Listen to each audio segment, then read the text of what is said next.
Alright, welcome back to BIBSTE'S Repair Shop. Let's check out this 1944 Farmall M. Yep. We call it Otis, but for today's video, we're going to talk about this part. This is our second in our What Tractor Is This series. That's what we're going to call it. So we're going to call it What Tractor Is This. Look at that, we just figured that out. 1944 Farmall M. The M replaced the F30 for the Farmall International Company, which they first started coming out. They first came with the name Farmall for the what they would actually call the regular, which would have turned into the F30 or F20, and then the F30 came on later, bigger tractor, and then eventually was replaced in 1939 by this model, and was made all the way until 1952 when they replaced it with the Farmall Super M, which was just basically an updated version of the same tractor with a few newer features. So we'll go through that. Some of the main differences that this had versus the F30 that replaces the F30 still ran the portal style axles, where this had the straight axles. That would have been like in the F12 and the F14. The smaller tractors, they had eventually, at that point, by the time 39 come around, they could make the bigger axles work on these bigger units. These would have been, when they first came out in 39, it would have been standard with steel tires all around, but then rubber obviously would have been optioned out later.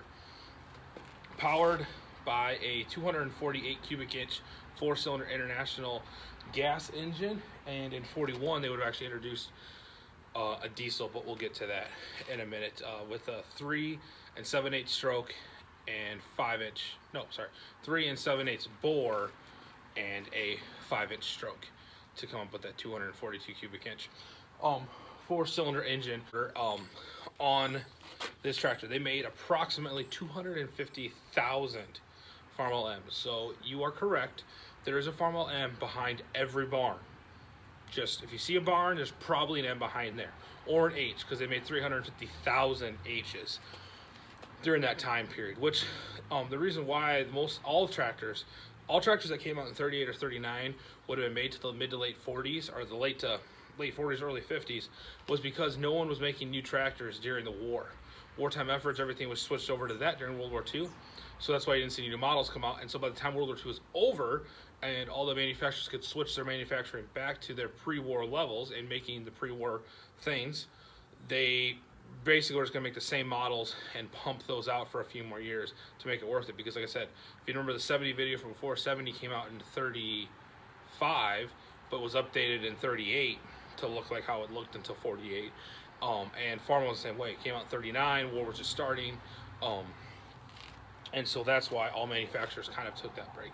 Let's go for a walk around the tractor. We'll show you some things. We'll talk about some things about it, talk about how some things work, and then we'll take it for a drive. So, right to the back. All right, so here's the Farmall. Now, normally, on most tractors, there would have been a Farmall logo that would have said Farmall right here across the front, designating that it was a Farmall.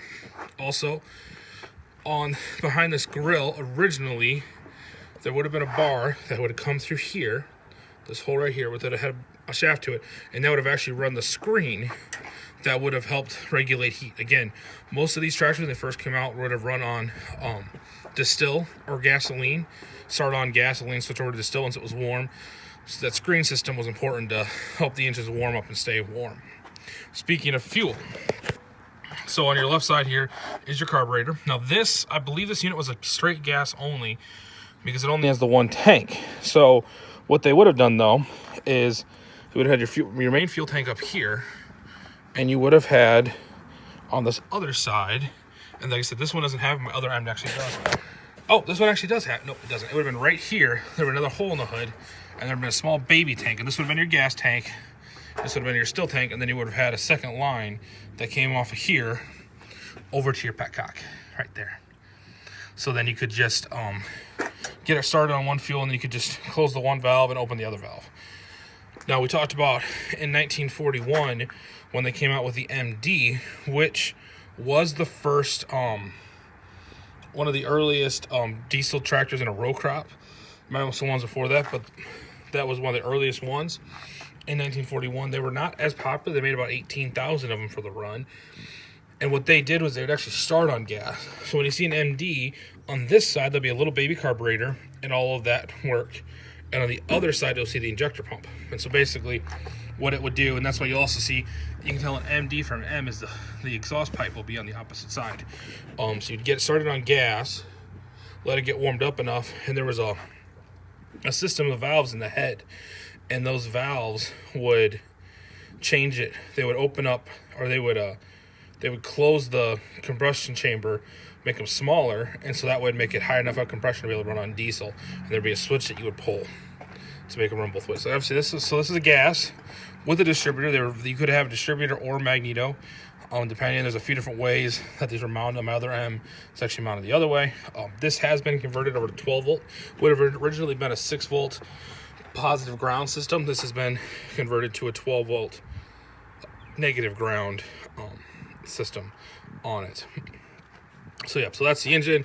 Pressurized oil wasn't one of the for internationals, one of the early tractors that you didn't have to, take, and there'd be little cups on the rocker and oil every rocker up there.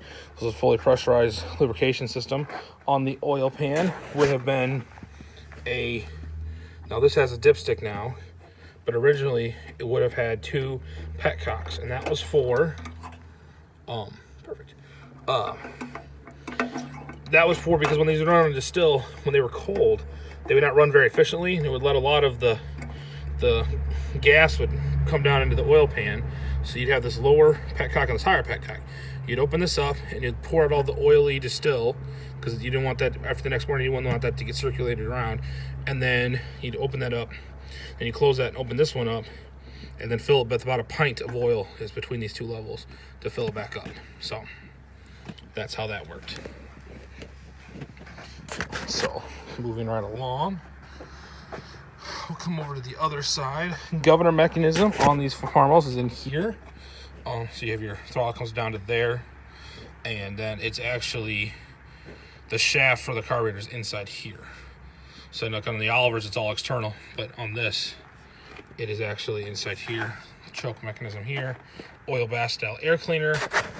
This has the optional Donaldson unit that would have had the glass mason jar, like my other one does. Otherwise, normally this would have had a cap from the factory. And then exhaust comes to this hole.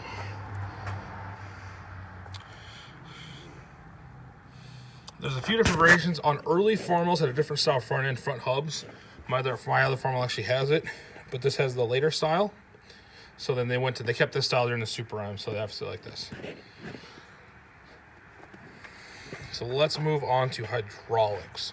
So hydraulics on the M's, they were what they called a lift-all, and it was not a live unit. So basically what that means is there's only one shaft between this transmission, or the motor, and the transmission. One solid shaft going through. So everything is run off of this clutch. There's only one clutch. So that means that when you put the clutch in, everything that is powered by that spins will stop. The hydraulic pump, there's a gear after it comes to the transmission that comes down here, and then there's a shaft that comes into the hydraulic pump that's actually mounted in this area right here. There's hydraulic ports on both sides. We'll get into that. So every time you put the clutch in, you're going to lose hydraulic. Your hydraulic pump will stop. So that was one on these early systems. That's what they ran. This would have been, there's 2 different units. There's a lift-all. The early units had 500 PSI, and the later units had 800. And again, they say that if you see there's on the pump, if there's a yellow 8 painted on it from the factory, which obviously nothing has factory paint, then it would have been the 800 PSI unit. And there's also an update kit. So if you have a 501, you can update it to an 800 PSI to help you get a little more lifting capacity. So on the ports, all 3 ports, from everything I've read, from the factory came out exactly the same. They all ran the same. There were some kits to put a delay in one of the ports, and it would normally be the port that wasn't directly across. And then if you're hooking a cultivator up, you could have one unit that would lift up slower than the other units. We'll go over and show on the other side. But from the factory, from everything I read, all 3 units would have pressure, all the same pressure, but there's only one switch. So it wasn't 3 outlets. There's only one outlet, just for convenience. You had 3 different areas you could hook up to. And here is actually your lever here with these little detents on it. So you'd basically pull it back to lift up, and then it would sit there. And that was kind of like in, wouldn't say float, but it would be like holding And then, so like you'd go pull back and it would lift up higher, then it would sit there and hold. And then you could push it all the way back down and that would drop down. If you wanted to, what a lot of guys would run, and this one was actually set up that way with having this port here. If you were running, because obviously with only having one hydraulics, there's only one way, you couldn't run a two-way cylinder valve. So if you wanted to, what you could do is you could run, it wouldn't be powered down, but you could run a line back to your returns. This is your tank fill here. You could run a line back, and then when you would let the pressure down, it could exhaust, basically used as a big vent. And then it would allow, you wouldn't have to run a vent back there, and it would just go back in there.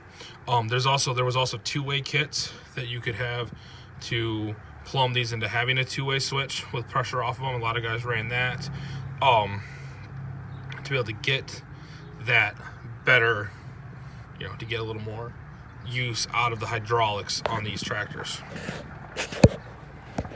So now we're right here, so might as well let's move back to the belly or the belt drive. So these tractors would have come with optional belt drives, so they would have been run. There would have been a lever. This tractor's missing, but it would have come up. And I think on my other one, it comes up somewhere in here, somewhere in the dash area. Actually, I think that one comes through here, and then my choke goes through a different spot on the other tractor. Know that I'm looking at. Yeah. That's what I would have done. Bam. Same way, because this ran off a gear after they didn't put, so clutch has to be in. You could pull that back, and then you have a drum here that could run any belt attachments, be it buzzsaw, be it any kind of that stuff. Buzzsaws are really popular in this time to run off a belt, and then obviously you'd have your battery box. Again, that's kind of hard to find.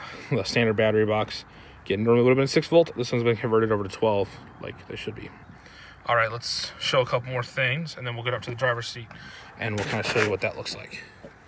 This is 13.6s on it, with a cast center style hub. So the hub is cast right into the rim. It's all one unit. So basically, to do any work on it, you got to take those bolts off, and then you can slide it out in and out as you want, or swap it out.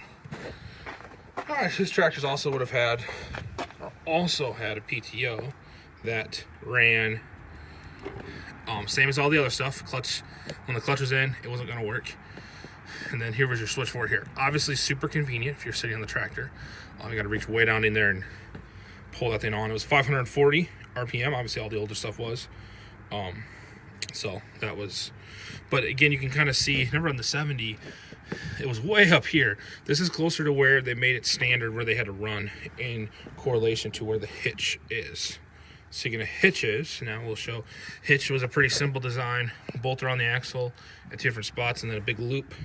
And then this was able to, you could slide this around to different positions anywhere on this big hoop. And it would go down under and actually key in all the way up into the middle of the tractor. So right there in that unit there. So that is how the hitch worked. And then there was a few different designs, seat designs. Depending on what you had. Both mine are the same, where they had the shock and then a spring. So to give you some bit of cushion when you were driving them around. Still wouldn't have been the best, but it was at least something. So that was the design they had gone with that. And we'll let me go turn the fuel on, and then we'll bring you up. I'll bring you back up once I'm sitting on the tractor. We'll go through those controls. All right, now we're up at the operator's position here. So with the operator, this is what you would have been seeing when you were running the tractor for all the time. As you can see, what they did was they actually had your oil and your water temp were out there next to the engine for 2 reasons. One, it made it where it was really easy to wire those because you said short wires run up to them. Second, when you're sitting here, you can look out over the hood and they're right in your line of sight. There's nothing really right here that you're gonna be looking at. And then what they did is they actually put the voltmeter or the amp meter in this little box where the light switch is. So that way you could easily, you could see it, but it wasn't as crucial. Because obviously if it's not charging, it isn't as crucial as if it's getting hot or doesn't have oil pressure. And these ones would have come with just a standard switch or a pull switch like this to start them. You pull that back, that would have been on. Give it a little bit of choke there. There's your choke lever. See that hold right there? Here's your choke. And then these tractors had, from the factory, would have been, let's see if I can get a good view. Let's see, hit. Where you would have to use your heel to start them. Right there, as your start button. Alright, so you just use your heel. Fire start up. Alright, take it for a drive. Also, you have both brakes on this side, right brake, left brake, your amp meter that doesn't work, don't look at that. Then you have your clutch over here. The shifter was here with a 5-bolt or a 5-gear pattern. Reverse being up here, 5th gear being down here, and you can fill in the rest.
See, you can get these things idled way down there in the watching the fire mode, and shut it off.